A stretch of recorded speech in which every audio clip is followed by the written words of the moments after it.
Imagine calling 100 people asking for a chance and getting 99 no's. That's the kind of perseverance it takes to build a career as a woman in finance, a world traditionally and still dominated by men. Today, we're joined by James Cracknell, a native New Yorker who worked on trading floors before moving to the UK for an MBA at Cambridge and going on to become UK's CEO of a global financial management company based in London. Jordan's on a mission to help young women see finances within reach, and she's serious about starting early, which is why she wrote the children's book, You Can Count on Penny, to make maths and money feel possible from the start. But Jordan isn't just a financial whiz and an author. She's released her bold debut single, Gordon Gecko, is a stepmum to 3 children and threw herself in wholeheartedly when her celebrity husband tried to make a difference in UK politics. This conversation is all about leadership, confidence, and opening doors, not only for yourself, but for the next generation. Jordan, it's amazing to have you here. Welcome to the Leading Boldly podcast.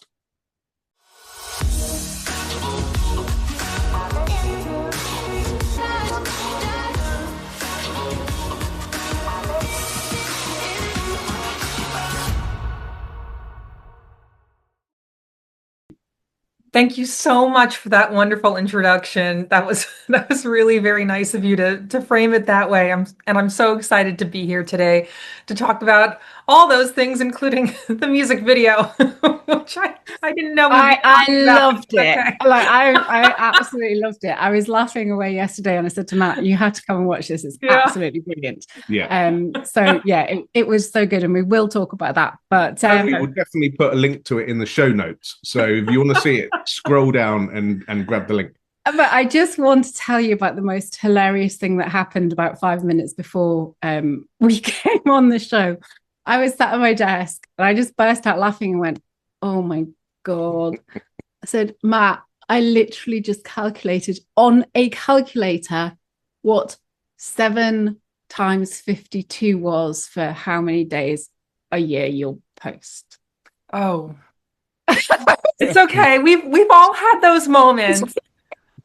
I had a completely brain fart moment. But also, this is such an important topic because I always had the belief I was terrible with numbers and terrible with maths. And I think when you have that belief system, it infiltrates in areas that are so silly like that, where it's completely logical. It's not a maths thing. It wasn't even a maths question. But I did it on a calculator because of this belief that I've held with me for 40 plus years that I'm terrible at maths. And so I really want to dive into that today. But our first question on our podcast always goes back to childhood, because we love to hear about how you experienced childhood, how you experienced education growing up. And you were in New York, so it was quite different to what we experienced in the UK. Yes, and I was very lucky. My parents both worked in finance in New York, so I was very lucky to grow up in New York and to attend what we call private school there. I guess you would call it public school here. And yeah, I had two brothers, and kind of a very hectic upbringing. It was with 2 older brothers, you either have to get tough or you're not gonna survive. So yeah, I wonder if it goes 2 ways with brothers, whether sometimes you get overprotected so you end up a little bit too sheltered, or the way that it looks like you've really had to step up and survive. Yeah, there was a lot of wrestling. There was just constant battles all the time. And it did make me feel okay with, if for some reason I got tousled down to the ground, I too could, bring someone down to the ground with me. So it was good. It was good. It made me feel comfortable around guys, I suppose. It was the initial aspect. And then also when I was growing up, my father worked actually at the World Trade Center in the Twin Towers. This was obviously the 90s. And so growing up, every year they would have a Take Your Daughters to Work Day. That was their big thing. And so the entire World Trade Center would participate in this, and it was really a great foray into the world of finance, and into what my parents did. And because I went for so many years in a row, that program that they set up, when you go and you're 5 years old, it's different than when you go and when you're 13 years old or 14 years old. And so it was just really well done in terms of breaking down finance to a 5 year old, 6 year old, 13-year old. And it, kind of went from there. So when you're 5 years old and you're going to this open day at the World Trade Center, it's very basic stuff. It's like little pieces of paper that are stocks and bonds. Like you're not really doing much. But then when you got to be about 13, 14, I remember they got a makeup company to come in and give a little presentation on how to like invest in the makeup company. And I remember it because everyone got makeup samples and I thought it was really cool. Um, so it was a very good experience growing up, and although I have to say when I was a teenager, I didn't really want to do finance at all. I didn't even think about it. It wasn't on my radar at all until I graduated university. Did you like maths at school? Was it your I one of your subjects? Yes, I did, and I was always very good at maths. And I was in advanced classes for math. It came very easily to me to do that. What other subjects did you like? I also actually very much liked English as well, and languages. I was super into, God, I feel like such a nerd, but I was like super into like Latin and Greek and all of that, and learning that. I just thought it was really cool, like how the so much of the Romance languages are obviously Latin based, and so you could take the root of the word and then extrapolate that into the current words that we have today. And I always thought that was really cool. Yeah, well, if you're a fan of My Big Fat Greek Wedding, which I am, you know that all words come from Greek. Yes. Oh my God. I just watched My Big Fat Greek Wedding 3 the other day. I love those movies so much. I mean, admittedly, like it, like number one is like the gold edition of those movies, but still, I very much enjoyed number three and kind Oh, of great. two as well. But I kind of liked number three because it looked like everyone was on vacation in Greece and just like Yeah. having a really good time. And Greek's a really flipping hard language. Yeah, it is. It is really hard, isn't it? Yeah. Yeah. We Yeah. we went to Greece a couple of years ago now and ended up having to negotiate in a hospital in Greece. And fortunately, we had a translator because we wouldn't have had stood a chance, Yeah, would we? absolutely. So yeah, it's an interesting language. But so languages, English and maths often are seen as two completely separate entities as well for people. So I love that you've got both in there. And what sort of things were you doing outside of school? To be fair, I was just studying a lot. I have to say, I was one of those kids who came home on Friday and did their homework on Friday so that my weekend was free. I probably could have done more sports, honestly. When I was growing up, I think looking back on that, I kind of regret not doing more sports, especially since I married a sports guy. Yeah, You we know, will get onto that. You yeah, seriously married a sports guy. yeah. Did you like sports back then, or was it just that your time was taken up with other things? Because I hated sports at school, or was it just something you didn't enjoy until later on? It just, I don't know. It just wasn't, I was never super into it. And I mean, I did sports, but as little as I could do to get away from like the lowest amount of requirement that I could do essentially for school. So I did some volleyball, because I'm like 6 feet tall. I'm really tall. So I did volleyball. I did a little bit of track. I did some archery. Like it wasn't ever, I was never going to make nationals for anything. So, but most of my time Oh, was spent studying. I did spend a lot of time studying, to be fair, and at least 2 or 3 hours every day after school, um, and sometimes more on the weekends if I didn't get everything done on a Friday. So, did I read in an article that your mum's 5'3"? yes, she's a very tiny woman. And She's did a you get your very height from your dad? Yes, he was 6'4". He was 6'4". Yeah. She's a very tiny woman, and it's so funny because my husband always thinks it's very funny that like there's this massive height difference between us. Yeah, it was just when Yeah. you said that, I was like, I'm sure I read that Jordan Yeah. was Yeah. five Yeah. foot three. That's really funny. Yeah. Um, Now, quite often what happens is we start these podcasts. I get really excited because I love to speak to people and meet new people, and then I don't let Matt get a word in edgeways. So, Matt, would you like to speak? Yeah, I would like to know how you went from like liking maths at school but having no real intent to do finance to ending up on a trading floor in New York. Yeah, that was quite an experience. So during university, I worked as an event planner, and it was a job that I could fit in around classes and whatnot. And it was a lot of late nights, and it paid very well. And for some very weird reason, the event planner shared an office with a small investment bank.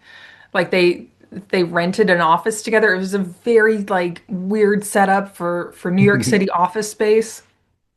And so I was always in the office for the event planner, and I got to know the investment bank. And then graduation happened, and I was like, I told my mom, I said, Mom, I don't know what I want to do. I had been thinking about moving out to Los Angeles and then decided against it because when I had gone to Los Angeles a few times, I actually got very, very car sick, and I just did not feel like that was conducive to living in Los Angeles. Um, and so my mom said, well, why don't you go and ask that investment bank if they are hiring? And I said, okay, fine. So I trotted on, down to their desk and I said, do you think I could work for you? And they said, sure. And it was a super easy hire. I got very spoiled by that hire because it was far easier than anyone else had ever had, a job interview for finance. It was just like, yeah, sure, come on, you can start on Monday. It's like great. So Perfect. yeah, because they already knew, my work ethic and what I was used to and what I could do and whatnot. And they knew I was very good at Excel. So when I first started, it was a lot of Excel, and it actually was at that time because it was a smaller investment bank. You had to put pitch books together for deals, and I mean, this is like so like 1970s, but you used to have to like feed this wire into a machine and then like push the pages through, the holes. It was like some crazy contraption, and no one ever wanted to do it. And I was like, I'll deal with it. And because of that, like they were like, yeah, come on, that's what we want our interns to do is to like put these little pitch books together and the wires through the paper. And now everything is online. Like you don't have to like do these Yeah. like crazy pitch books anymore. But at that time, yeah. So I started working for them and I just really got into it. I really liked it. And I said, okay, well, I think I really want to start doing this as a career. And then, of course, 2008 happened in 2009, and there was the financial crisis at the time. So that was difficult because I kept going from hedge fund to hedge fund to hedge fund, and they kept closing because investors took their money out of the hedge fund. But I Yeah. was determined to keep it going. And finally, I found a job at a Russian investment bank that had an office in New York to work on their equity sales desk and as like a junior on the desk. And so it was a lot of answering phones and getting coffee, but also managing to go on road shows with clients and traveling to Washington, D.C. for them and whatnot. And from there, I've said to myself, if I really want to make a go at it, I just have to commit to it. And so then that's where I did the 100, more than 100 people to call. And I ended up at Deutsche Bank on their trading floor in equity sales. And after that, I absolutely loved that job. But after that, I then went to work for my current company. So, You've been there quite a while now. But yes, what made you call 100 people and not give up after 20? Because so many people just give up after 20. because it felt like I had no other option. I could say to myself, if I don't do this, this is where I am today, and this is where I'll stay. If I don't do it, then what's the point of pursuing a career in finance if I can't take the time to call these 100 people? And I mean, I scoured LinkedIn for contact details. I went on to public Bloomberg terminals, which also offer a directory of people and their contact information. The New York Public Library had one, so I went to the New York Public Library and I used their Bloomberg terminal in order to do so.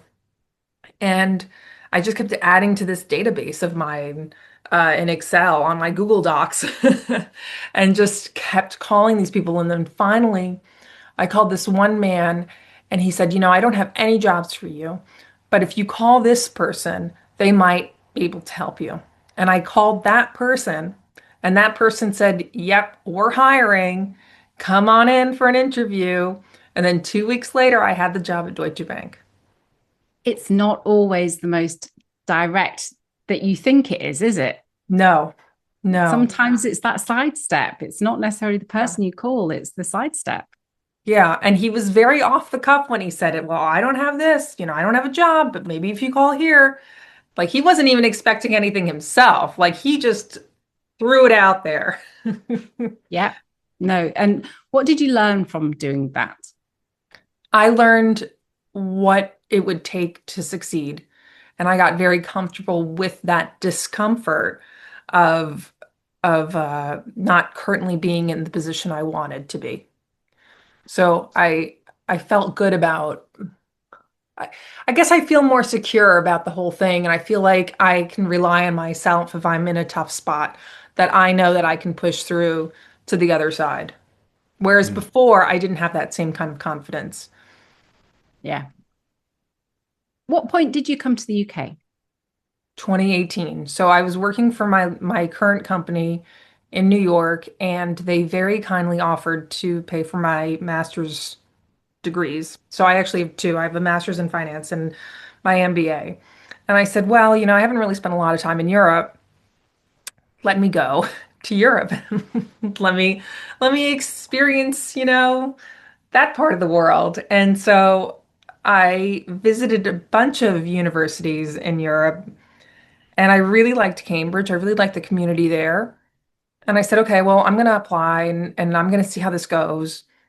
And I just remember I flew out for the interview.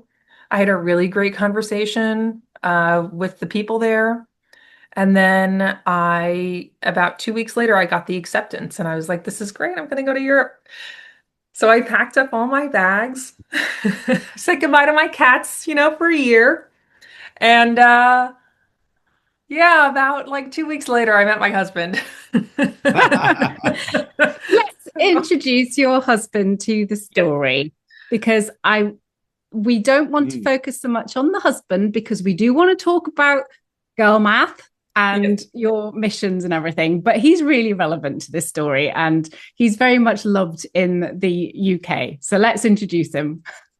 Yes. Oh, so yes, James Cracknell, double gold Olympic winning champion in rowing of all sports, which I knew nothing about when I first met him. In fact, I did not even believe that he was a rower when I first met him. I was incredibly dismissive of this, and he's never let me live that down. That I was just like, oh yeah, sure, you row, Whatever. like. You Okay. can do it. You can have a job doing that. Yeah. No, I literally didn't even think he was an athlete. Like it was deeper than that.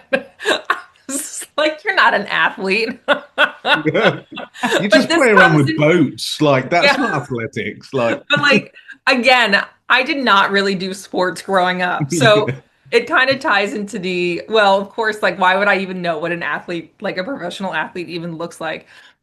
I guess in my mind, I thought it was like an NFL player, like when they have all the Yeah. muscles and everything. I just wasn't familiar with the physical bodies of other people in other sports. So, Yeah. yeah. Yeah. I got a really embarrassing confession because I wouldn't have known who he was either, even though I'm from the UK, because I do not follow sports in any way, shape, or form, except for I have quite a love of Ben Fogle. Oh, So, yes. so I Yeah. remember watching Ben on Say in his first ever series, and I was quite young then. And there was this cool like guy who was helping everybody, who was so lovely. And so I followed Ben. So I have seen the rowing across the The Atlantic. ocean thing, Yes. and that's how I know who James is. But otherwise, I'd have been like, "You what rowing?" Yeah. Yeah. Yeah. So It's there's so my funny. embarrassing confession. It wasn't until lockdown that I actually watched like the Atlantic thing and the ice thing when they crossed the South Pole. And then that those are the only two I've seen. I didn't watch the desert one. I guess they went into the Arabian desert, but I didn't watch that Yeah. one. Sorry. Sorry, James. How does it feel watching those things? Because he was quite a different person back then too. Yeah, I mean, I tell him sometimes like I'm like if we met any earlier, I actually don't think like we would have ever gotten together because we were both very different people. I was like the nerdy person, doing maths and working in finance and being very dedicated to that. And you were the dude, like, I don't know, running the Marathon des Sables. Like, we just really didn't have a lot in common. But what was actually so funny, this reminds me, so my brother is like an ultra long distance runner.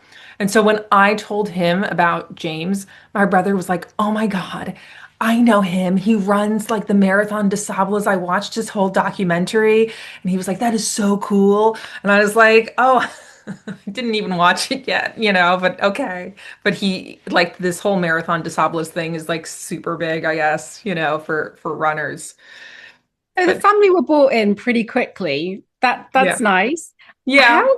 How did it feel though? Like I often wonder this, if you marry somebody that's really in the public eye in that way, that is a huge leap for you. Yeah, well, so he kept telling me that he was like a celebrity, and I was like, yeah, yeah, yeah. Now, again, this like comes into like the dismissive nature. So I finally like agree that he's a sports person. I'm finally like, oh, okay. Like you won gold medals, got it, Now I agree with you that you are a sportsman. But then when he was like, "No, I have this like profile," and I was like, "Do you?" And when we first started dating, he told me that he did um an ad for Specsavers. Now, you have to understand, like, I've literally gotten off the plane. I've probably been in this country for like 2 months, if and only in Cambridge, right? So I haven't really left Cambridge. So when he said I did an ad for Specsavers, I literally thought that Specsavers was like the local Cambridge eyeglass store.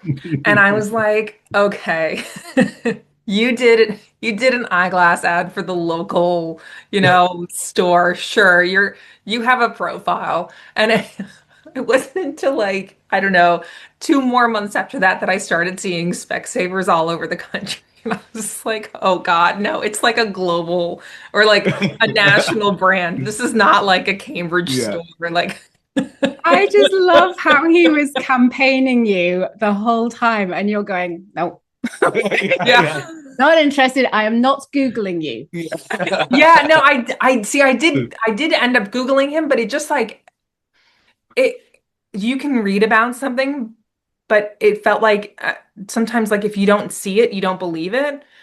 Yeah. And I was like, yeah, okay, sports guy, whatever. And I guess in the States we have so many different sportsmen that whom I don't know. I don't know all these people, who are big sports stars in my own country, so let alone another country. Um, so yeah, it wasn't until the boat race happened and it was really crazy and his phone was ringing off the hook for all these interviews and then finally like Piers Morgan called or his team called and they wanted him on the show like the day before the boat race. And he said he couldn't do it because they were in a media blackout. But I was like, oh, I was like, I know Piers. Like, I've heard of him. Do He's not tell Piers that. yeah. Yeah. His No, head is because big enough. yeah, no, he was in our version of the Celebrity Apprentice in the States, and he won back when Trump was doing that show, and that's where I knew him from our own Celebrity Apprentice. So Funny. yeah, Really funny. yeah. But then that was when I was like, oh, okay, like I get it. And does it feel that you have to be more cautious in now you're in that world, or are you just able to show up as you always have done? I think when we were planning the wedding, I was very cautious and because I was really paranoid of people finding out details about our wedding. And we had a lot of weird moments where people would just like weird people would ring our doorbell and say that they were friends of James and they wanted to say hi. And I'm like, he's not even here. Like, who are you? Like, what's your name? And they would just kind of disappear. Um, and then when I was doing the wedding dresses, I ended up getting a wedding dress that was what's this park called? Hampstead Heath. I'm so sorry, Hampstead Heath. Mm. And so it was on the north side of Hampstead Heath. And I remember I would like literally walk through Hampstead Heath because I figured that if like anyone was following us, they would get really tired. They wouldn't want to follow us through the park that long. And then I would do all my fittings over there and then walk back through the park. Um, Oh, but it ended up that we ended up having reporters crashing the wedding. And I went over to them and I was like, no. I was like, I know everyone who was invited to this wedding. It's like a 100-person wedding. I know half of them are my friends, half of them are James's friends. You have to get out of here. Like, you cannot be here. And they're like, no, no, no, it's okay. We're just getting a drink. And I was like, no, I was like, you're not getting a drink. You're not going to wait in line for a drink from our open bar. You're going to get out of here. And they had like the worst brown suits on, which I thought was very odd because I was like, you need a brown suit still. Like you just if have you're to going like to mix leave. in. Like if you're gonna, yeah, exactly. Like why would you pick Yeah. brown of all colors to try to crash into a wedding? And he must have been like 24, 25. But I was like, you got to like change the suit thing if you're gonna try and sneak Yeah. into someplace. Yeah, if you were trying to find a massive label to stick on yourself that said "I'm a reporter," that's Yeah. number one, I would say. Yeah. It was Or very I'm not weird. invited. Yeah. Yeah. It was very weird. I was like, please get that Yeah, 1970s thing out. So, really weird. Mm. And another thing that you have been doing was the elections. oh yeah. And that must have been quite a weird time as well, because Mm. elections in the UK were also quite different to America. Yes. But what on earth was going on in your mind? Like, it's bad enough if you're not a celebrity in that. That was a very tough adjustment. That was probably the toughest adjustment that I had had so far. So yes, no, I didn't really know a lot about UK politics, except the fact that like there kept being some sort of general election and the prime minister kept changing like 10,000 times. That's kind of what I knew. So when James was like, "Oh, I'm gonna run, for MP for Colchester," I was like, "Okay, well, where's Colchester? Um, let's find out where that is." Yeah. And well, I mean, I feel like I had a really big crash course in UK politics after that, and just learning about the different policies and whatnot, and then doing the canvassing was it's just something else. I mean, first of all, it's exhausting to do canvassing because you're literally walking for like 8 hours Mm. to various houses. And I don't even know how the postmen do it because it's like constant up and down, up and down, up the stairs, down the stairs, watch out for the dog, watch out for the cat, like da da da da da.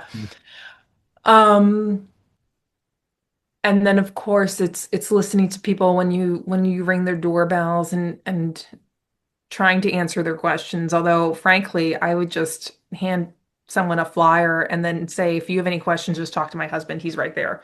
Like, I'm just do from New that. York. I don't know Yeah, this. I'm like, Well, I was going to say, how were you received on that being an American in that doing that? that well, that is interesting because I think some people, when they heard the accent, were just kind of taken aback, but they didn't say anything. Like Hmm. it was just kind of like, oh, like that's not what I was expecting to hear from you. Like from you. How very British. Yeah. Yeah. They were very nice about it. There were only a few people who were really rude and not really the people that you would expect, not from the parties that you would expect, who were just, you know, just really not very nice. But I get it, they're passionate about their politics as well. And so, I was just really there to support my husband and to hand out flyers. And so it was interesting and it was difficult. And what I didn't always like about it was how disorganized it was. Um, for that first election, it was pretty disorganized. Mm. Just from a party level, I felt it was super disorganized. Um, Everything is done on paper sheets. Essentially, you have to write down notes on paper sheets, which I always thought was kind of ridiculous because then from those paper sheets, someone has to go home and like enter in all the information from the paper sheets. But some of the other parties have like tablets, and it just felt like a really easy fix just to get some tablets. That way you're not like moving from the paper sheets to the computer at home. But who am I to bring up suggestions like that? So, and I then would of say course, you're someone very important. Yeah. yeah.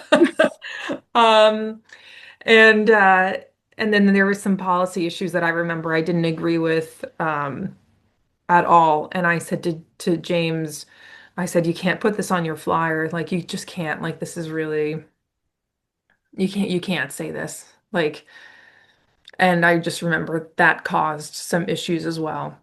But I just didn't think it was right to put on a flyer. I just said, it's just not true and it's not right. And this is really not so good to put on a flyer.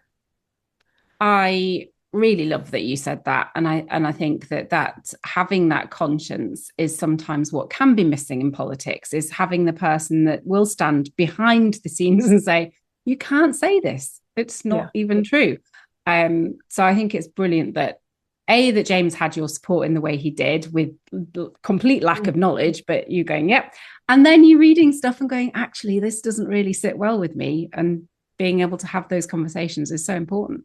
Yeah. It was bad. It was like, and when I spoke to some of the other people in the Tory party, I was like, do you not agree with me? Do you agree with me? And they're like, no, this is kind of extreme, like to put on a flyer. So, Hmm. um, I yeah. think the Tory party is quite difficult as well in some ways, because it's often seen as the evil side of the coin, the one that Mm. wants to take away all the benefits and not help people, and it's all about capitalism, and I think people often see the Tory party as fair game for being much harder towards Mm. compared to other parties. Yeah, I mean, I don't know enough about the other parties to say to criticize them or not criticize them, including the Tory party.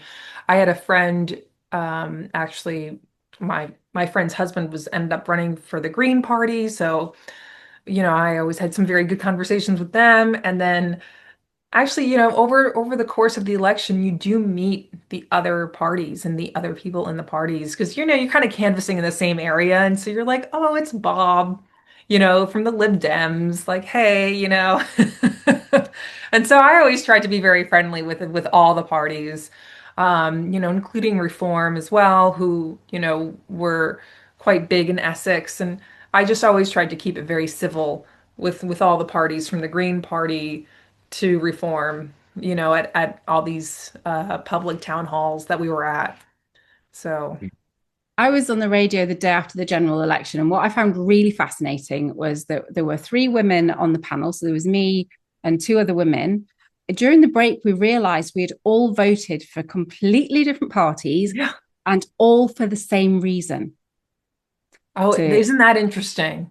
For the future of our children, for looking after people. It was so interesting. And that's what I always take with me wherever we go, is that whatever party you are affiliated to, generally it's because you feel like that's going to do the best thing for your future. Most people don't do it for any mean intentions. They do it because they fully believe that is the best thing for the future of themselves, their families, their culture, their countries. And so I think we always have to go into that sometimes. It's not necessarily about the label of the party. It's about stepping back and saying that person is doing that and has that belief because they believe that is the right thing for the future. Yes, absolutely. I agree fully. And so actually, there's a part of me that's like, well, maybe I should get into politics, but then I'm like, I don't even know what party I'd go with. But I just to do the right thing, just to help people. I really am super into charity work on the side. I do a lot of charity work for Age UK. And I just think that giving back to to one's community is a good thing. And I think it should be done by everyone, I suppose. Yeah. Well, the country loves James. You love James. That's all great. But let's get back onto maths. Absolutely. Okay. Well, actually, I want to get back onto you as a leader.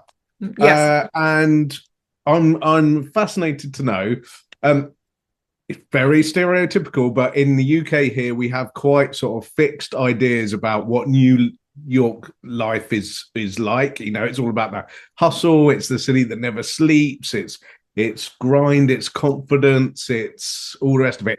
What traits of New York have you brought to your UK CEO leadership, and what English traits have you adopted? Well, with the English traits, I suppose that I would say I've become more civil. That I have a very strong streak of New Yorker in me, and so I have to say sometimes it gets me into a little bit of trouble with my sarcasm. Like I can be deeply sarcastic to people. And so, oh God, I just got into an argument with someone the other day where they were like, they were just being kind of like a really difficult about a parking situation, and they said, oh, I'm gonna call the police on you, if you don't like move your car. And I was like, well, who are you? Like who are you? Like I don't even know who you are. And he's like, oh, I own all these buildings. And I was like, well, congratulations. And because I said congratulations, my husband's a double gold medal winner. I was like, good for you. And he was like, he started cursing at me so much because I said congratulations to him. But it's this low key sarcasm that I have still from New York that just riles some older British people up sometimes. Yeah. But I have been trying to work on that. And so I would say in general, I've certainly like toned down the sarcasm and definitely become what we would call again more civil. But in terms of the New York traits that I have kept, I still maintain a very busy work schedule. I basically feel like I'm always working, but it's good because I take a lot of solace in that, and I feel very good to be working, even if I work on a Saturday or Sunday or sometimes both. Um, because I find that that's a very good time to kind of catch up on some of the things that I might have missed during the week that are a little slower or that need more thought behind them. And I can just kind of do this project on a Saturday or Sunday and no, I won't get interrupted by calls from the office or from other people who might need help. Like I can just say, okay, I'm going to give myself 2 hours and I'm going to get it done. And so I would say that commitment and that dedication to work is probably the biggest thing I've taken from New York to here. And do you feel like that's easier for you, not only because of your background, but because you're on a bit of a mission, really? Yes. Well, I am on a mission to get more women into finance, certainly. And so at our firm here in London, we have many women working for us, and they're really wonderful. We have moms who've been out of the workplace for a little bit and they're looking to come back in, and they had, their skills 15, 20 years ago where they had an accounting background, but maybe they took time off and they want to come back and do something, in finance. And so I'm like, okay, well, let's do an interview, let's talk. And and we've ended up hiring several moms who are coming back into the workplace, as well as several very young women as well. I have to say it's a little female heavy at our firm, but I think that's a very good thing. What do you think is the barrier generally, not in your firm, but just generally across finance for women? Oh, I think it's confidence. I think it's Mm. confidence in feeling that they can do finance. And I think that comes from a very early, age of feeling comfortable with maths and numbers and understanding that finance is a career option and not bookkeeping, which sometimes girls are pushed into is to do bookkeeping or accounting. Not that there's anything wrong with that, but if it just felt like um for me as well in high school, there more girls were pushed into bookkeeping and whatnot than working in It's a finance. bit the same as girls being pushed into being a nurse rather than being a doctor or a surgeon. Yes. Yes. Very similar. Yes. And so I would really like to kind of change that conversation around it and make sure that girls growing up feel that that's an option, that they can do that. And I know that for myself, when I was doing that take your daughters to work day, thank God I did that because I said to myself, okay, well, it doesn't feel as scary of a leap than like if someone who hadn't done that program when, they were growing up. So, Mm. Yeah, I mean that must be. I think looking back now, perhaps with the history with the Twin Towers and everything, that must feel like a really surreal memory. yeah, it's very weird. I mean, I have a very hard time going down there, and I have a Yeah. very hard time with actually randomly with 9/11 conspiracy theories. There was some guy the other day when I was driving by, and he said, 9/11 was like some sort of crazy, like crazy conspiracy, which I'd never actually even heard of all the 9/11 conspiracies. And I almost, but I didn't like roll down my window to yell at him. And I was like, I can't yell at this guy. I'm gonna be like the crazy lady in the car yelling at the guy, like can't quite do that. But it is very odd. Mm. My father, worked there for a very long time, and so we still have, old business cards and items from when he worked in those towers. For better or for worse, about 6 months before those towers went down, he had lost his job at the World Trade Center and switched to a different firm. And so he was not in the building at the time, but obviously his friends were. And so, Yeah, we went to Ground Zero, didn't we? A couple of years ago, A few yeah. I years mean, ago. I have no connection with that area or any people there, but we have visited there, and I have on a separate occasion been in New York on one of the anniversary days hmm. since, and I found it a very difficult place to be. You had Um, to go and sit down, I did. I found like, I found it very difficult, and that's without any personal connection. yeah. Yeah, It's quite an amazing thing, really. yeah, Yeah, I'd like to dive into the education uh, sure. A part lighter, because, a lighter topic. yeah, absolutely, absolutely. I think that was important to touch on, but let's not dwell Yeah, there. The Because I find this fascinating, like not only from the female perspective, because I don't have that, but from my perspective, because my life has changed incredibly over the last 5 to 6 years, I would say. And when I was younger, I struggled with maths. I really struggled with maths. I found it very difficult at school. I couldn't.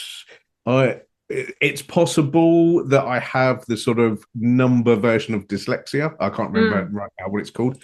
I'm not sure if that's the case or whether I just wasn't engaged by numbers at school. We certainly never discussed money at school through my education, other than a very sort of lip service. So I never really understood maths, never really understood money.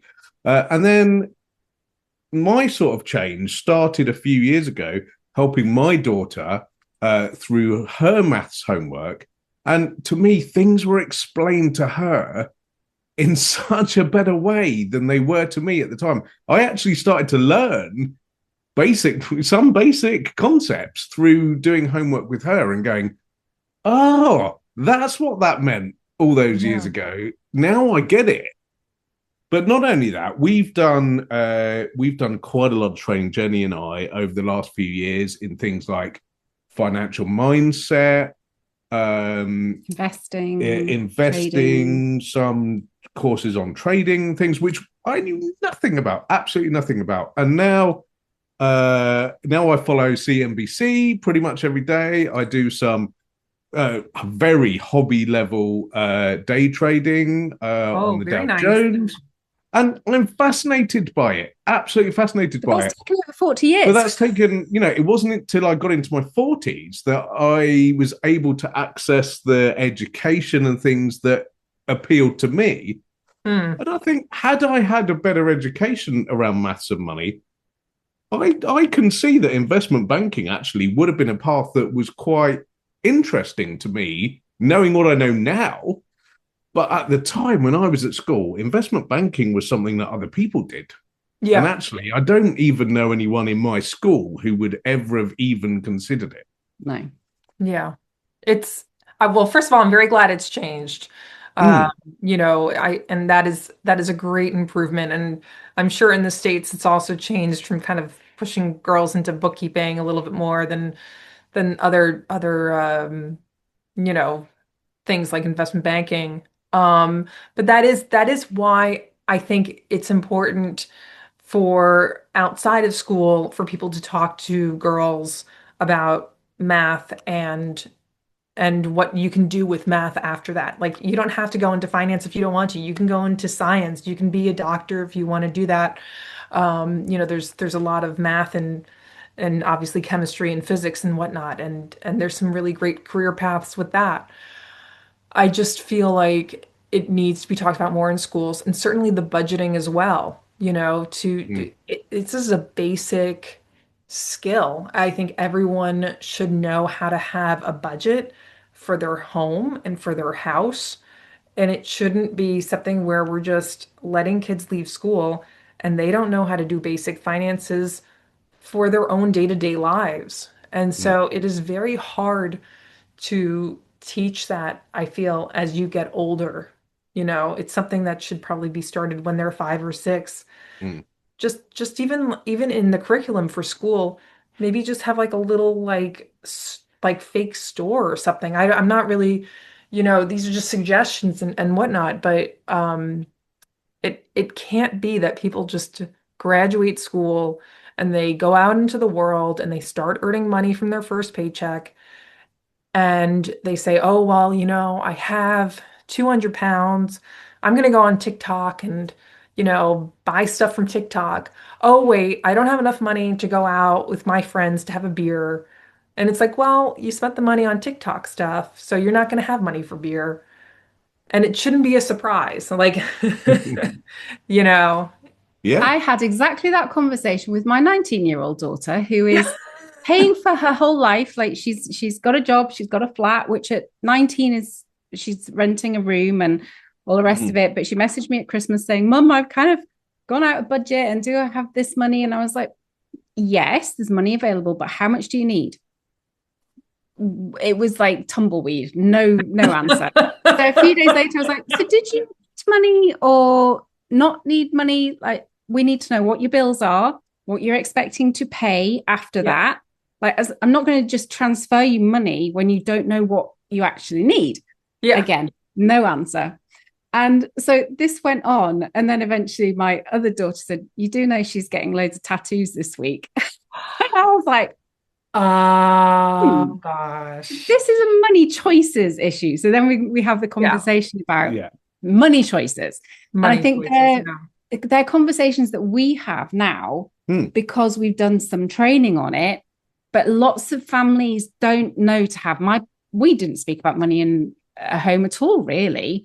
And I think people they avoid it, don't they? Yeah, I don't know what it's like in the States, and I would like to know actually what it was like for you growing up. It might have been slightly different because you had parents in finance. But I had parents who worked in finance who were kind of crazy about money and managing money. Certainly in the UK, I think for us growing up, I would say the word money was almost akin to the word sex in the household. Like, oh, really? Like they don't get talked about. Yeah. Oh, really? Yeah. Very rude to ask what anybody earns, what people spend on things. It was seen as a really negative, rude thing to do. Okay. Well, that's all fine, but then if it's at the detriment to your day-to-day life, like it is absolutely it is at the detriment. Yeah. You've addressed this in another way as well with schools. So starting from a young age, you could go and read a book called You Can Count on Penny. Yes, You Can Count on Penny. I have the book right here. Yay! So tell us about the book and what inspired you. So the book is about a little Arctic fox who likes to count, and so in this little village that she lives in, everyone has a job, and she wants to be the town counter. And when the town counter finally retires, he has no one to pass it on to, no sons to pass on the town counting job. So she ends up becoming the town counter. And the whole town benefits from her love of numbers and maths and whatnot. That's kind of the story. But it's a lot of fun, and it has a lot of great, kind of illustrations. I love the illustrations. They're awesome. Yeah. I do think it's such a great message. I remember my daughter coming home from when she was in junior school, maybe. And I'm terrible at maths. And I was like, you've always been amazing with numbers. You've always loved numbers. Even as a tiny toddler, you were great with numbers. And she was like, what? No, I wasn't. Yes, you were. You've always been amazing. And it took for me to keep saying to her, you've always been amazing at numbers. You've always been amazing. But at school, she was like, no, I'm terrible at numbers. And within 3 weeks, she had gone up to the next math set because I kept saying, you're great at numbers. You love numbers. It's a confidence thing. It's definitely a confidence thing. And so, when you go into children's bookstores, you see books on, how to brush your teeth and, how to tie your shoe and stuff like that. And how to be a kind person, which are all very important things. But I don't really see a lot of books around maths and numbers in the children's book section so much, other than recognizing numbers. And so that's when I first started getting the idea about putting this children's book together. And this was actually during the election. So I was kind of doing this as my little side project during the election, just to do something completely different from canvassing, as like my own little mental vacation type thing. And so I did some research via YouGov about how families talk to their daughters about finance, and if they do, and if they would ever consider having their daughter go into finance. And it turns out that not a lot of families would talk to their daughters about maths and numbers because they themselves did not know enough about maths and numbers, and they wouldn't know how to have that conversation. And so I started putting together this book, You Can Count on Penny.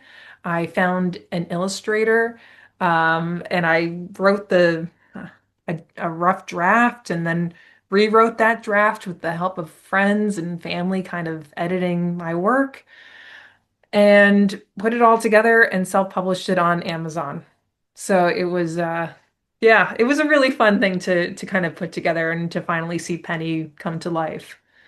Yeah, it's brilliant. And there's a link in the show notes, everyone, to the book. So go and get it. for yourself and your kids. Yes. Yeah. And not just girls, all kids. Yeah. We all need to be doing better with numbers. Yes. And I do think it's very much a mindset of you're either good at numbers or you're not. And that is detrimental. Yeah, and it's very hard to break that pattern. Once you start thinking you're not good at something, it's very hard to change that pattern into thinking that you are good at something. Like even in your own instance with your daughter, But if you always think that you're going to fail at something, then you just end up not trying, which is Yeah, and they're unfortunate. all just skills to learn. And Yeah. sometimes you're not taught in the best of ways. And I think at school back in our day, certainly we weren't taught in the best of ways. It wasn't fun. Yeah. And if you didn't get it straight away, then people got frustrated. And so then you don't want to do it, do you? Because people Yeah. are frustrated with you for not getting it. Yeah. And yeah, so I think, I mean, I get to the point now where some of my friends won't let me calculate the bill. And I'm like, hold on, I can do it. I'm actually quite good at it. Give it to me. You are actually better than most people. Like, it's a complete story that you're not good at it. Yeah, it's really interesting. The older I get, the more I've learned that actually I'm not as bad as I thought I was. But what do we do? What can people listening do to make a big sea change? What are you working for? To make a big career change, you mean? Well, just a society change. I think a mindset shift around the whole thing around finance. And Oh, I see. Yes. Oh, gosh. Well, first of all, I think that the past is the past with however finance was done. yeah, You just, okay, fine. There were a bunch of guys who did finance. Okay, fine. Let's just put that aside. Let's move to the future. Let's see what could the future be? How could we change it? I and if you want to do maths and finance, then just take that step, I would say. Just feel confident in taking that step. Talk to other women who work in finance, even if there aren't that many. Learn about it. Learn about the career options. Um, Everyone always wants to have a cup of coffee in finance, I feel. So you can always email someone and say, "Can I have a cup of coffee?" and pick your brain and ask you some questions about your career and your path and tips that you would, have. And I'm sure that you would have a very good yes rate on those emails if you just offered someone coffee because everyone's desperate to get out of their office. Anyway. where would you find those people? Like, are there groups of women? Like, it'd be great to have a There group. is a group actually called Women in Business and Finance. And so they do have get-togethers, here in the UK.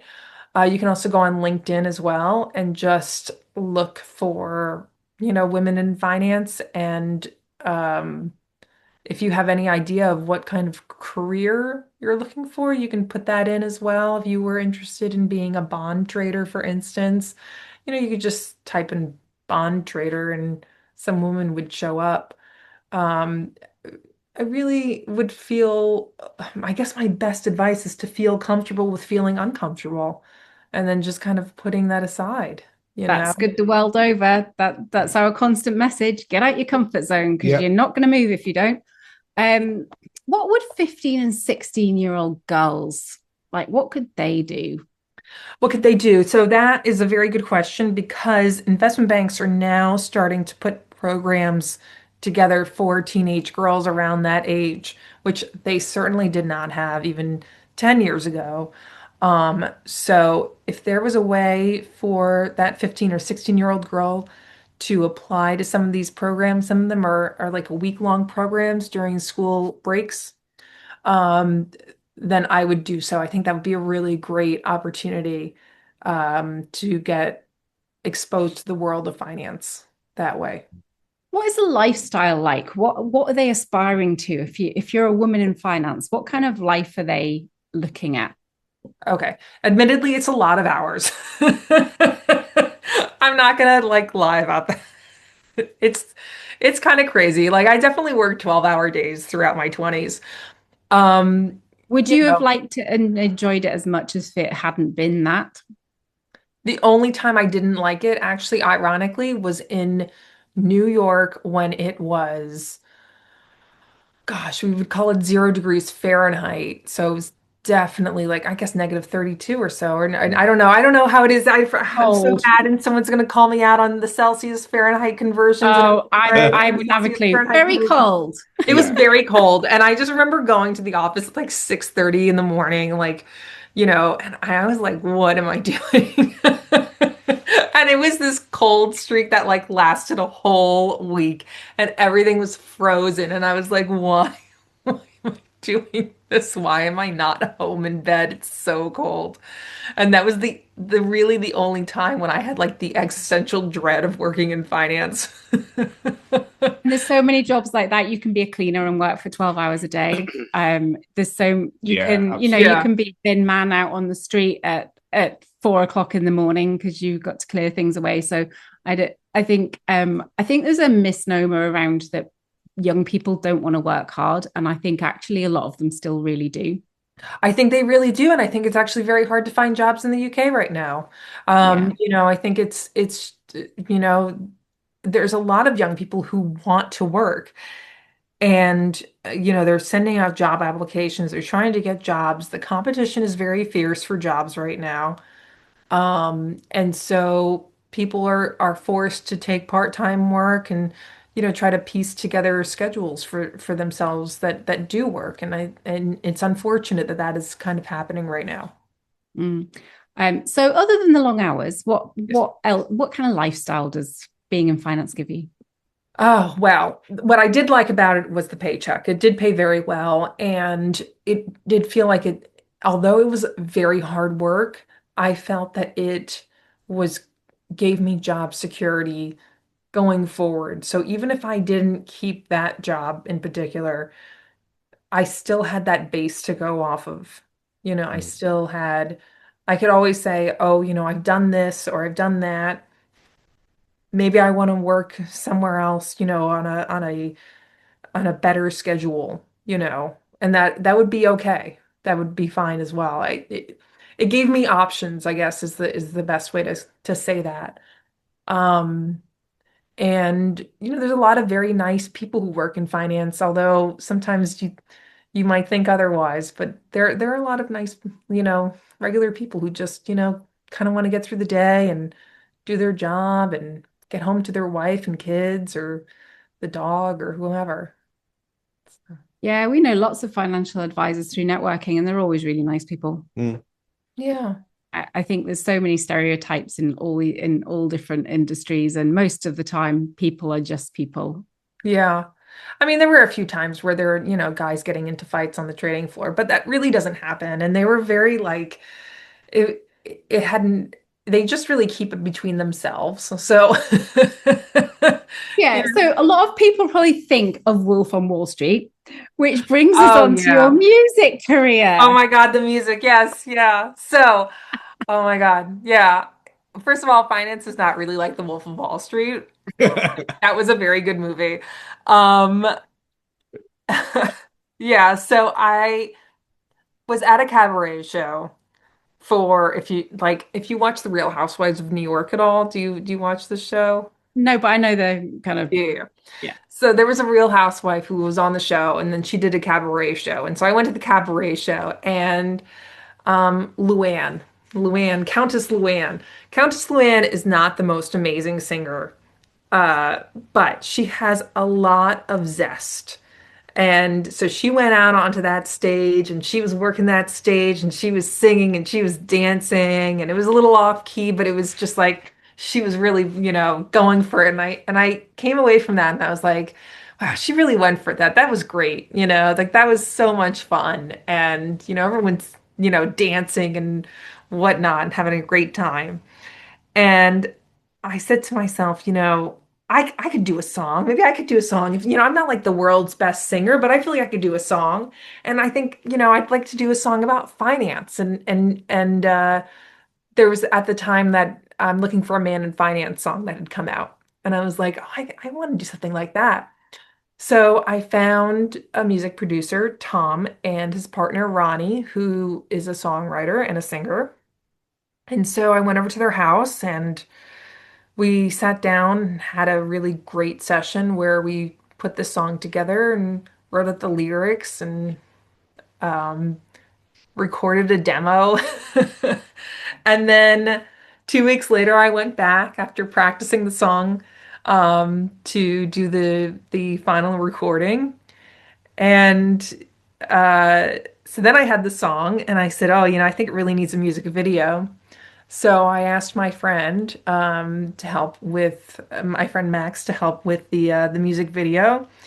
And I said, yeah, I kind of want it to be like this 80s Gordon Gekko, like Wall Street movie thing.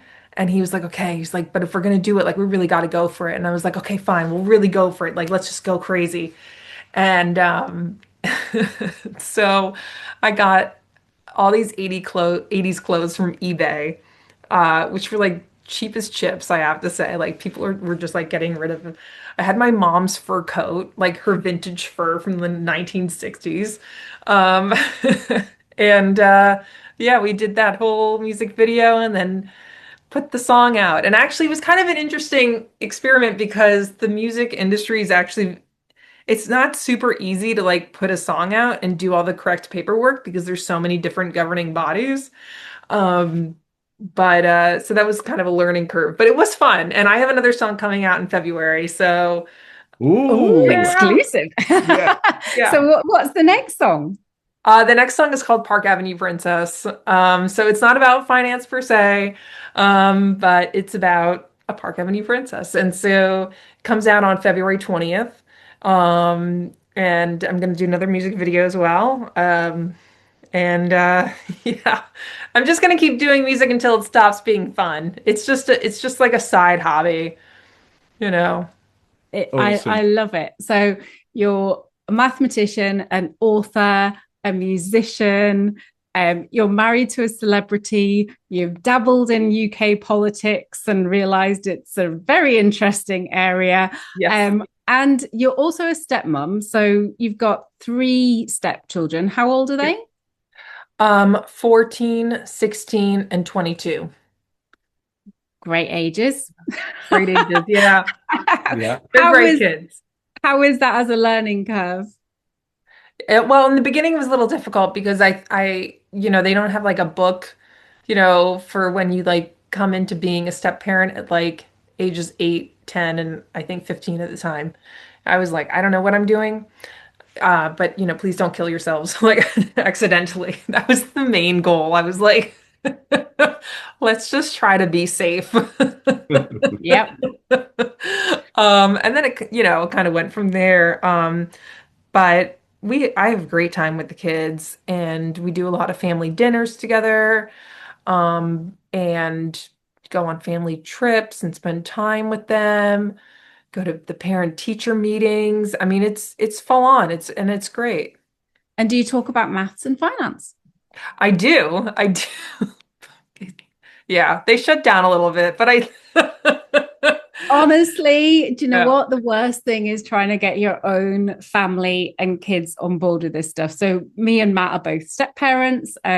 He met my daughters when they were 12 and 15, Yeah. and your daughter was 11. Yeah. So we've had that kind of Yeah. crossover, and we just got married in November. And it was great because my 2 stood up and gave a speech saying how much they love him, and how grateful they are to have him as a stepdad. And they still see their own dad. They've got a good relationship Yeah. with him, but it was really lovely for them to sort of have that acknowledgement. And we try all the time, don't we, to talk to them about all the things we Oh, love. yeah. And it is Yeah, pretty much absolutely. well, apart from Matt's daughter she is very good at embracing. She often comes to ask me for coaching and for NLP work. So we do work with her quite a bit. She asks for it. Whereas my That's 2 great. are just like, oh, mother. Yeah. And funnily enough, my daughter is going down a maths route, because she really wants to be a Formula One engineer. Oh, wow. Oh, So that's very cool. she's heading down that route. Yeah. Oh, that is so cool. That is a lot of math and science at Yeah. home. Yeah, Yeah, that's so great. our main mission at the moment is to increase her English because she also needs the English, and that's what's so difficult, I think, within all societies actually, is we're expected to be good at everything to a level. And Yeah. sometimes if you are that mathematically minded, you're not English minded. And actually, as long as she can read and write sensibly, then it shouldn't matter, but it does still. And I Yeah. think so she's on the opposite scale where we've really got to work on the English side of things because that's more of the challenge. And you think that shouldn't be a barrier to entry in the maths and science, Yeah. but it is. Yeah. I mean, yeah. It is.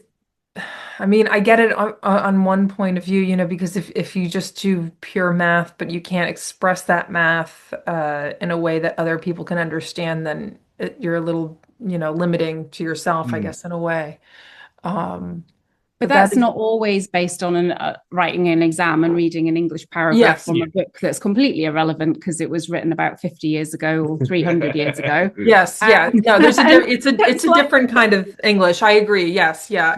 Yeah. Yes, I agree with that. But it is, I mean, it is good to kind of be as well-rounded as possible, I suppose, but Mm. it, yeah. I think we really need to look generally in the education system about enhancing the things that kids are really good at, not making them drop the things they're not good at, but also understand that you can't be good at everything. Yes, I agree with that as well because one of the children was struggling in one of the classes that she had, and she wanted to drop that class. And it was weird because like previously in that class she was doing really well, and then she got a new teacher and she stopped doing as well, and so she wanted to drop that class. And James actually spoke to her and said, "You know that you're good at this. Like, I believe in you. You had been good in this before, and I think you should keep going with it." Then the next year in school, she had a new teacher and she's back to doing very well in that class again. So, um, yeah, you can't give up too easily with things just because they're getting difficult, even if it is in school, I feel. Mm. Yeah, I think there's a real balance. And you had evidence that she'd been good at it before. Yeah. So there's another factor. A bit like me saying to my daughter, I know you're good at maths because here's all the evidence from things you've done before. Mm. You But know it what's can be very What's interesting is like what actually kind of helped the girls as well with math. And to be fair, all three kids are doing well, did or are doing business for their GCSEs, which I'm very proud of, and I think that's really great.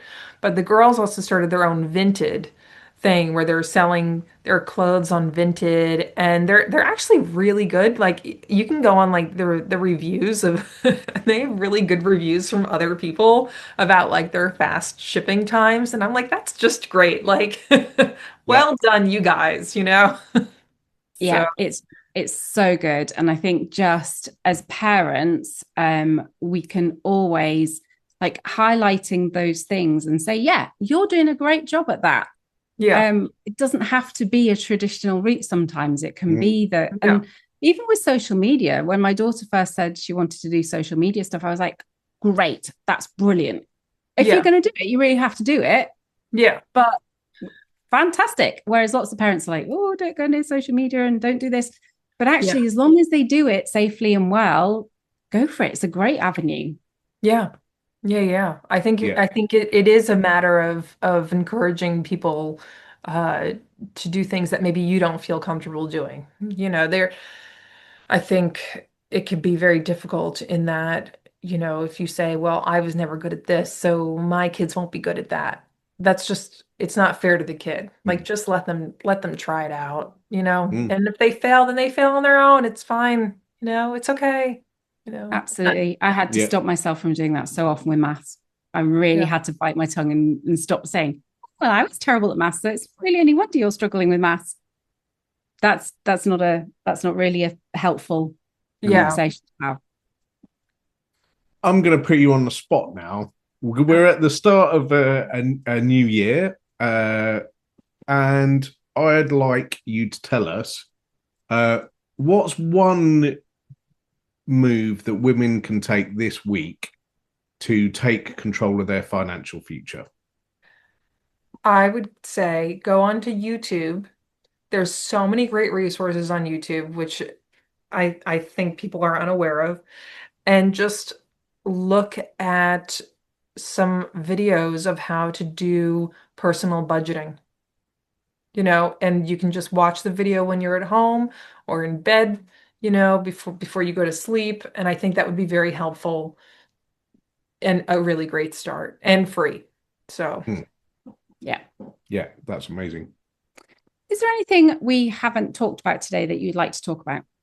no, I mean, other than the quote thing that the phrase that stayed with you. Oh, it's coming. It's It's coming. Oh, coming. yes. Don't worry. Yeah, We never forget our final question. It's Yeah. Matt's Yeah. favorite bit. absolutely. Yeah. Um, yeah, it's been an amazing chat. We've absolutely loved it. It's Yes, thank you. yeah, fantastic. So now we're going to get on to my favorite set of questions. First of all, could you give us a book, a piece of music, and a tool or framework that have really guided your journey or changed it that you'd like to use to help other people? Well, so the phrase that I would go with, well, there would be two phrases, but the first was something that my father used to always tell me is this too shall pass. And of course, when I was a teenager and I heard this, I was like, yeah, okay, Dad, because everything seems so Yeah, major. But yeah, actually, he was right about it, as parents are. And it really helped me when things were very tough. I would say, this too shall pass, this too shall pass. And it always does, and it always does pass. Um, but it did take a long time for me to really put that into perspective. The other phrase that I've always kind of stuck with is in for a penny, in for a pound, which is what I was thinking about with you can count on penny, because I remember when I decided to try and get a job at, Deutsche Bank and do these 100 calls to try and get into a serious investment bank. I said, in for a penny, in for a pound. If I'm going to do this, I'm going to do it all the way. And it's always kind of stayed in the back of my mind that if I do something, I'm just going to fully commit to it rather than, just kind of dip my toe in and not really do it. Once I say I'm going to commit to doing something, I do it. I believe you. yeah. And I think that's a great phrase. But I've got an important question. Was that still the phrase you had in the States, or was it in for a cent, in for a dollar? No, it's in for a penny, in for a pound. Oh, amazing. Yeah, it's weird. Yeah. I don't know. I guess, yeah, we literally have the same phrase. Oh, I love that. Yeah. So, No, because it's funny because when I first saw the title of your book, I thought it's a good job you moved to the UK because Well, they do because call them pennies though sometimes in the States, or we do do they have not? pennies. We do have pennies. Yeah, they Yeah, oh we they just do don't oh have have okay pennies. we just don't have pounds, but Yeah. ah Yeah, no, they do have pennies. oh I didn't realize that. Okay, um, great. So a book that's inspired you. a book that's inspired me. Gosh, I don't even know. I mean, there's so many books. I read so many books all the time. I couldn't possibly, begin to answer that. Probably in terms of finance, I would say that a book that I very much enjoyed reading and which I thought was very informative about finance was Liar's Poker. Um, and so it is a memoir of a man who was a bond trader at Salomon Brothers, which was a bank at the time in the 1980s. And he worked both in London and New York. And it's this, kind of crazy Wolf of Wall Street story for part of it. But then the other part of it is actually the history of the bond market, which is very interesting and informative as well. And I felt like I learned a lot about the history of, I suppose, finance in some aspects Hmm. through that book. Um, So that would be my book. And then you're asking for the film as well? Is that, am I A correct? piece of music, A piece which of music. Oh my and goodness. and it could be yours. We Oh gosh, let me tell you something. So when I was in my 20s, I used to do a lot of ballet and I loved doing ballet. We had a pianist in the class, an older Russian man who, plonked down in his piano. And I have to say that it wasn't necessarily a piece of music, but that exposure to that classical music has stayed with me. And I think it actually helped when I was doing my song, because in ballet, you have to do moves to various counts of music. And so I understood, three-quarter time, different tempos and whatnot. And I thought that was a very good base for music Hmm. going forward. But of course, it's classical music and there's no real words to it. Yeah, Yeah. people often cheat on the music, and we get genres, we get bands, we get all sorts of for the music question. I think it's quite a Yeah. difficult one to pin down It to a is, yeah. thing Yeah. often. It It's a is. good question. Yeah, it's a good Yeah. question. Yeah. It's hard to answer. Yeah, Or absolutely. music one is always the hardest. Yeah. Yeah. Tool framework. Yeah. A tool or framework A that tool or framework. A tool or framework, well, practically speaking, Excel. Excel Mhm. is like the backbone of the finance industry, and I would seriously always urge someone to do Excel training, because you will one day be put into a situation where someone will say, "Can you add headers to this Excel spreadsheet?" And you'll be like, "I don't even know what is it. What is that?" And it's better not to be caught out. And again, on YouTube, there's many free links Mm, to kind of educate yourself with Excel. But that is mm, definitely a tool or a framework, which is a very practical tool or framework, but extraordinarily important. mm. I love that. Yeah. That's such a good answer. And actually, you're right, because as soon as my daughter started work in recruitment, she had to start using spreadsheets, Yeah. which she hadn't really done a lot of. She vaguely knew from school, but not really. Oh yeah, no, they And don't really teach it in school. Like they're no. yeah, that's a Yeah. And that whole was one of the things where I said, go and speak to your dad. He's great at Excel. yeah. And but yeah, she uses Excel all the time now. And Yeah. that it was an admin job and she's doing Yeah. really well at it. But Mm, she Yeah. had to learn Excel. And it's crazy that program's hardly changed since it first came out. Like they've hardly updated that program, which I think is kind of fascinating. Mm, yeah. it still works. Still works. Yeah. Sometimes not everything needs changing. Yeah. Mm. Brilliant. Well, thank you so much for spending your precious time with us, Oh, because it thank is you for precious. having You've me. got a lot going on. Thank you. Um, we really appreciated it, and it was great to hear about your story and to dive into your mission and your book and music and everything. It was so lovely to meet you and have you on the show. Thank you so much for having me. It was such a great chat. You two are so lovely to talk to. Thank Thank you. you.